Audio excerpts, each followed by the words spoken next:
Eebiin wantoonni dabalataan illee dabilii ta'anii jiran ni jiraatu. Meeshaaleen keenya hundi isaa meeshaalee baay'ee kwaalitii ta'ee fi meeshaalee baay'ee filatamoo ta'an qulqullinni isaanii olaanaa ta'edha jechuudha. Akka hospitaala biraatti gaafa wal bukkee qabnee ilaallu meeshaaleen nuyi qabnu meeshaa hospitaala biraatti oli malee isaa gadi ta'a jennee yaadnu. Ibsaan akka garaatti wantoonni barbaachisan guutanii jiru. Sireewwanis opereeshiniif kan oolan akka garaatti guutanii jiru. Qorichoonni anesteejiyaas dhamaatii guddaadhaan guutannee gara hojiitti galuudhaaf tola qophoofnee jirra jechuudha.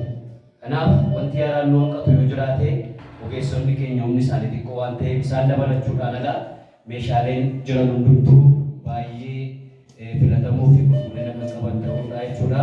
Ogeessi yoo argannes ogeessa baay'ee muuxannoo yeroo dheeraa qabudha. Nama beekamaa hojii qabuu fi hawaasaa qabudha. Hojjetes immoo hawaasa keenya irratti jijjiirama guddaa fiduu ni danda'a. Kanaaf anaanis gama kanaan gammachuu guddaa natti dhaga'ameera jechuudha. Baay'ee galatoomaa ulfaadha.